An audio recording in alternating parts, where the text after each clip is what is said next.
যখন কোনো বান্দা সূরা ফাতিহার একটা করে আয়াত বলে আলহামদুলিল্লাহি রাব্বিল আলামিন, সঙ্গে সঙ্গে আল্লাহ জবাব দিয়ে বলেন হামিদানি আবদি, বান্দা তুই আমার প্রশংসা করলি।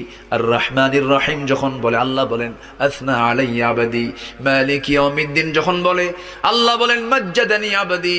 এরপরে যখন বলে ইয়াকা না'বুদু ওয়া ইয়াকা নাস্তাঈন পর্যন্ত যখন বলে আল্লাহ বলেন বান্দারে তুই আমার কাছে কি চাস, প্রাণ খুলে চারে বান্দা। ইহদিনাস সিরাতাল মুস্তাকিম থেকে শুরু করে নিয়া ওয়ালাদ-দাল্লিন পর্যন্ত যখন বান্দা বলে তখন আল্লাহ বলেন বান্দা নামাজের মধ্যে এমন প্রেমের খেলা খেললি বান্দা, তুই যা চাইলি সব আমি আল্লাহ কবুল করলাম। ওই বান্দা যখন রুকুতে যায় আল্লাহ তখন অস্থির হন।